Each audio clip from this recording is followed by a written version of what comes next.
যোৱা কালিৰ পৰা এখন নতুন নাটক আৰম্ভ কৰা হৈছে শ্যাম কানু মহন্ত উচ্চতম ন্যায়ালয়ত কেনেকৈ যাব পাৰে কোনোবা উচ্চতম ন্যায়ালয়ত যাব খুজিলে তাক কোনেও ৰখাব নোৱাৰে কাৰণ সমগ্ৰ বিশ্বৰ পৰা আজিকালি ইন্টাৰনেটৰ জৰিয়তে উচ্চতম ন্যায়ালয়ত কোনোবাই আবেদন কৰিব পাৰে ন্যায় বিচৰাৰ অধিকাৰ সকলোৰে আছে মই মুখ্যমন্ত্ৰী এগৰাকীয়ে কেনেকৈ মানুহক বাধা দি ৰাখিম যে আপোনালোক উচ্চতম ন্যায়ালয়ত নাযাব কিন্তু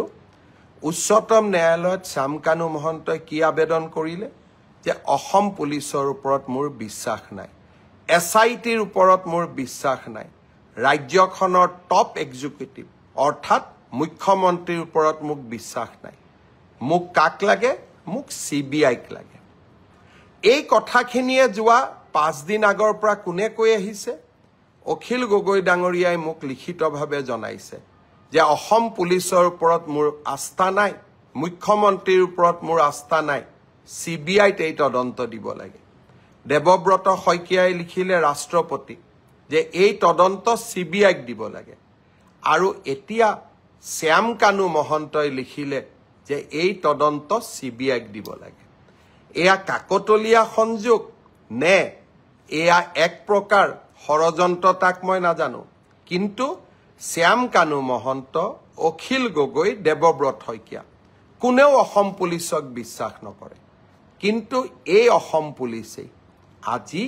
সিংগাপুৰত হোৱা ঘটনা এটাকো আমি তদন্তৰ আওতালৈ আনি 4 জনকৈ ব্যক্তিক আমি আজি জেলৰ হাজতত ৰাখিবলৈ সক্ষম হৈছো এছআইটিক অসম পুলিচক শ্যাম কানু মহন্তই বিশ্বাস নকৰে অখিল গগৈও বিশ্বাস নকৰে দেৱব্ৰত শইকীয়াও বিশ্বাস নকৰে এয়া কাকতলীয়া সংযোগ নে আন কিবা তা হেয়া বিচাৰৰ দায়িত্ব আপোনালোকৰ কিন্তু এই অসম পুলিচে অসমত গড় হত্যা ৰোধ কৰিছে এই অসম পুলিচে সন্ত্ৰাসৰ বিৰুদ্ধে অসমক জয়লাভ কৰোৱাইছে আৰু এই অসম পুলিচে জুবিনৰ ন্যায়ৰ বাবে আমি সকলো কাম কৰিম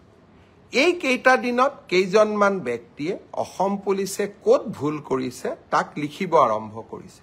তাৰ মানে ইনডাইৰেক্টলি তেওঁলোকে শ্যাম কানু মহন্ত আৰু সিদ্ধাৰ্থ শৰ্মাক বুজাইছে যে এই কেইটা পইণ্ট লৈ আপোনালোকে আদালতৰ ওচৰলৈ যাওক এই কুচকাৱাজবিলাক আপোনালোকে কিয় কৰি আছে আপোনালোকে জুবিনৰ মৃত্যুৰ তদন্ত বিচাৰিছে নে নাই জুবিনক ন্যায় দিয়াটো বিচাৰিছে নে নাই মোৰ সন্দেহ থাকি গৈছে মই আশা কৰিম আপোনালোকে চৰকাৰখনক সহযোগিতা কৰক আৰু এতিয়া জুডিচিয়েল কমিশনো আমি গঠন কৰিলো ন্যায়িক তদন্ত কোনে ন্যায়িক তদন্ত কৰিব গুৱাহাটী উচ্চ ন্যায়ালয়ৰ এজন সিটিং জাজ জাষ্টিস সৌমিত্ৰ শইকীয়া তেওঁক আপোনালোকে সহায় কৰক